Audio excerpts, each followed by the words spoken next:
Maintaining even keel blood sugar levels is crucial for optimal health, especially for the brain and the nervous system. Most people don't even think about their blood sugar levels until they've been diagnosed with diabetes. But here's the thing, maintaining even keel blood sugar levels is crucial for everyone. And it's especially crucial for your brain and your nervous system health, because they are master regulators of your physiology and your psychology. So whether you're seeking to heal from a chronic health issue or you want to optimize your already stable health, which if you're watching this video, you likely fall under either of those two categories, it's time to pay attention to your blood sugars. So stay tuned to learn more. Hi there, I'm Sarah Korzeniewski, registered dietitian, functional medicine practitioner, transformational coach, owner and founder of The Organic Dietitian, and co-partners with Jen here at Wellness Code Academy.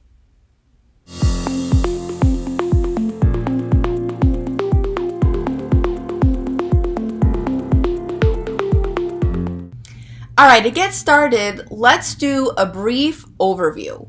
Why it's so critical for optimal health to maintain even keel blood sugars, especially for the brain and the nervous system. Well, first up, glucose is an important fuel source for the brain.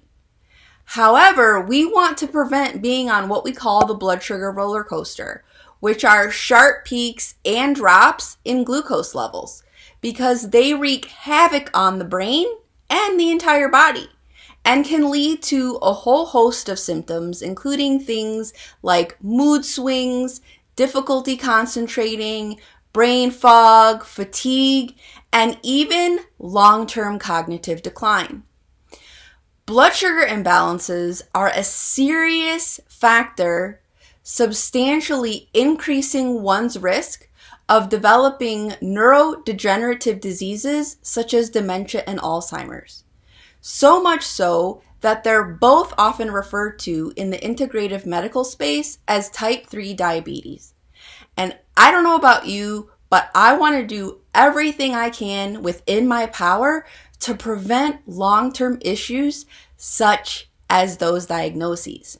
Now, one's brain often takes the brunt of blood sugar swings, but it has a domino effect throughout your entire body, leading to things such as nervous system dysregulation.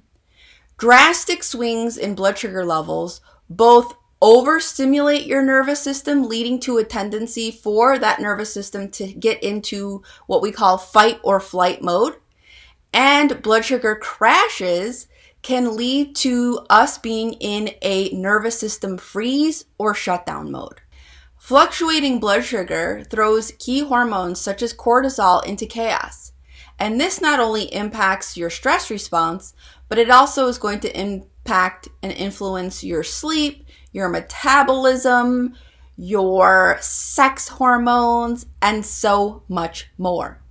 Blood sugar roller coasters also mean energy roller coasters. And boy, have I been there.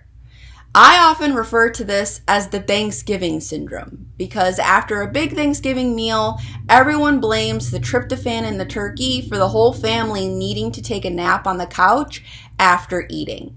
And I actually argue that it's all of the carbs and the sugar and the alcohol that we consumed that spiked the blood sugars, and now they are crashing, which is causing everyone to need that mid-afternoon nap. It's impossible to feel sustained vitality when your body can't regulate energy properly. I often would experience getting hangry if I didn't have my next meal right around the corner. And you might be able to relate to that as well.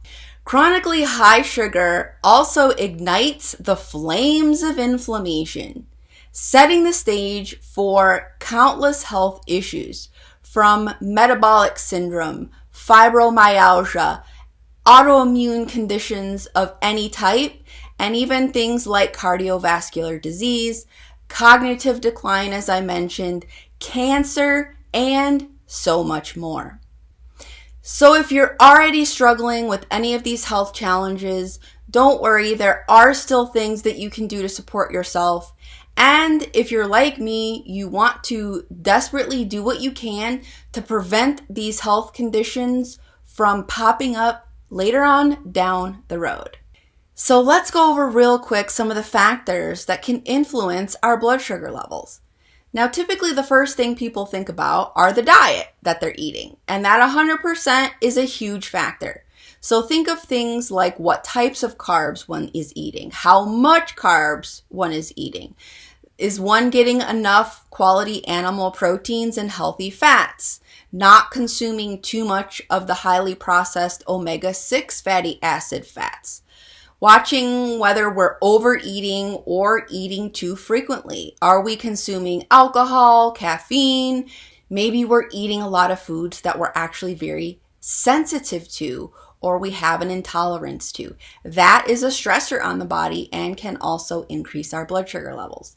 But nutrition, while an important one, is just one factor that can spike blood sugars and influence our blood sugars overall.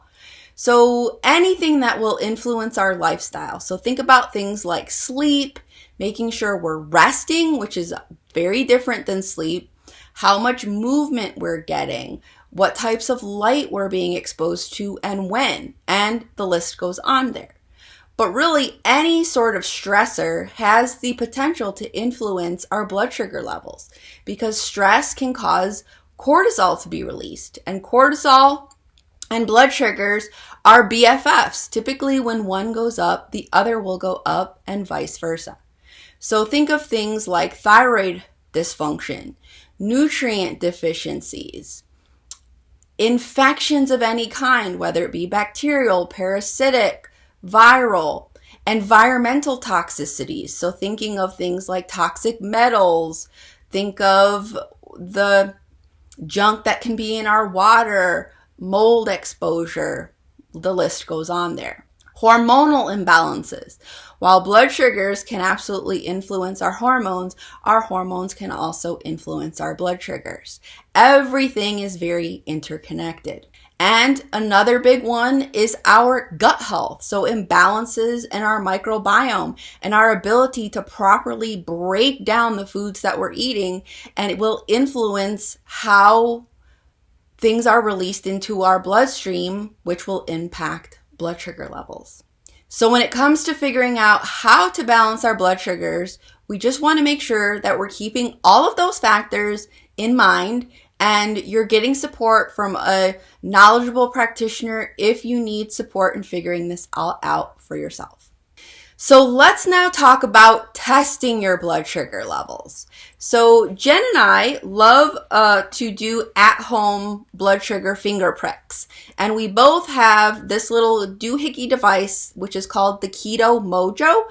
And it does test both ketones and blood glucose. And for this purpose, we're only going to be talking about blood glucose. There are other monitors out there, but this is the one that we use and prefer. And oftentimes people are gravitating towards continuous glucose monitors where you wear them and you can use an app on your phone to scan. And that can be an option. I do sometimes have clients that fear pricking their fingers, and so that's a better choice. However, we do tend to find that those are not quite as accurate, so please be sure that you keep that in mind. And if you do choose to go that route, it still is a good idea to buy one of these monitors to at least spot check to make sure that they both are showing the same things, because the worst thing you could do is go down a rabbit hole and trying to figure out your blood sugar levels when you're not getting an accurate reading. So just a side note on that. So when you start testing your blood sugars, we want to know when is optimal times to test. Now, before I dive into that, one thing I wanted to quickly mention was the fact that there are a lot of people that might visit their doctor and get blood testing done. And you might be thinking, well, my doctor has never brought up that I have blood sugar issues. Or they might have tested something like your hemoglobin A1C level, which is the average of your blood sugar over the last 3 months. They might also do a test of fasting glucose level, which if you're not fasting before you do that test, won't be accurate in and of itself. And maybe if you're lucky, they might have also run a fasting insulin levels, or your triglyceride levels can also paint a picture of what your blood sugars are doing. Now, if you have those tests and you look at them and you say that they look normal, hey, I don't have blood sugar levels, I caution you not to think that way, because it's not enough information for many reasons, of which it's out of the scope of this video to go deeper into that. However, we want to actually see what's going on in real time, okay? Not necessarily just what the average is, because if you are on a blood sugar roller coaster and you're having lots of ups and downs, your average might be okay. And one fasting glucose might look all right, but other levels throughout the day might be not okay. So the more information that you have, the more informed that you are, the better decisions that you can make. That is all about becoming your own best self-healer, which is a huge mission of ours here at Wellness Code Academy. All right, so let's talk a little bit about when to test and what the levels you're looking for are. It's ideal to spot check. Now, when you first get a monitor, you might actually want to check it a little more often. But once you get an idea, you can really kind of spread that out and just check it more periodically. So an ideal fasting blood sugar level is going to be around 80 to 90 milligrams per deciliter. Now, you might find it's a little bit lower than that, sometimes 70, 75, but you really want to make sure you're not going too much below that, okay? So fasting is really kind of considered, 3-4+ hours. And 1 hour after a meal, you really want your blood sugar to be under 120. So that's what you're on average looking for. Now, I have been very well aware of the importance of blood sugar health for many, many years.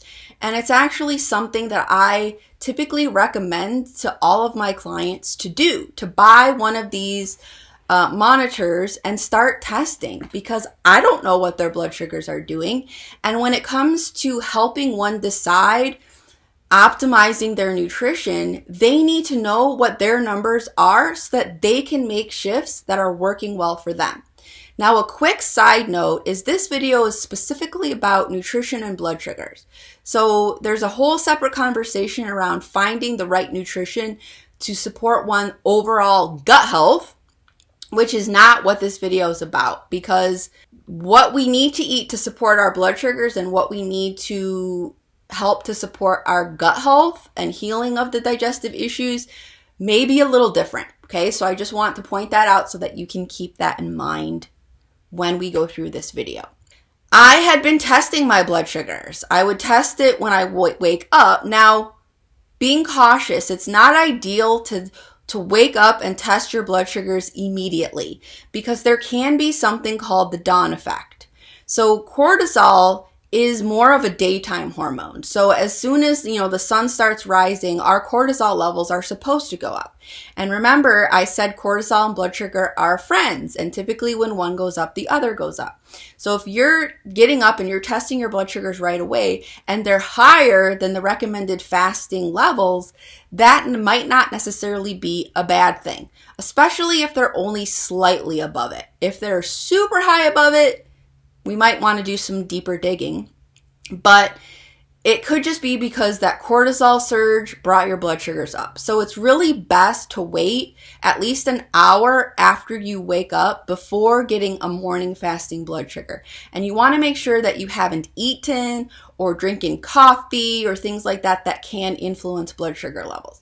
And so if you tested an hour after waking and you're between the 75-90 mark, you're good to go.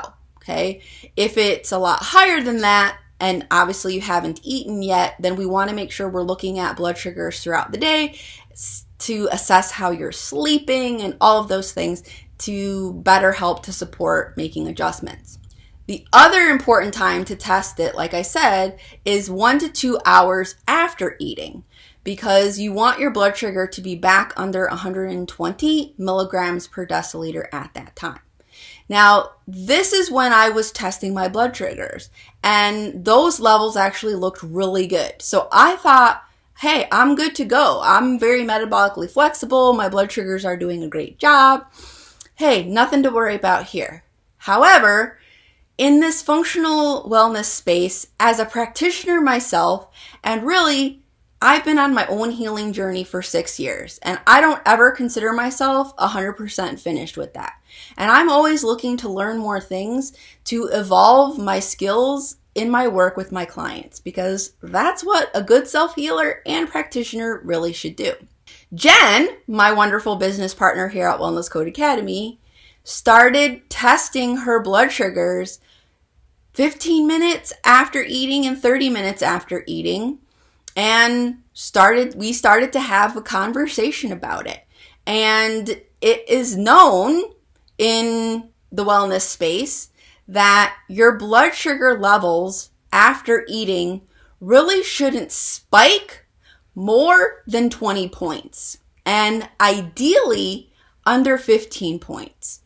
So what do I mean by that? So let's say you started before you even ate a meal, doesn't really matter which meal it was, and you tested your blood sugars, and your blood sugar was at a 90. Okay, now this is a great fasting blood sugar. So you're like, okay, perfect.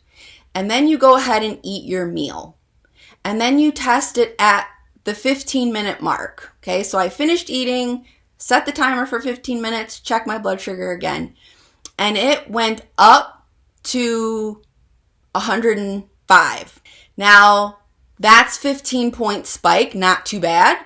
But then you tested it again at the 30-minute mark. And maybe you tested it and now it's 130. And it's like, holy crap, it went 45 points higher than what my baseline is. That's not good. That is not what you want. That is not ideal. That's too big of a spike.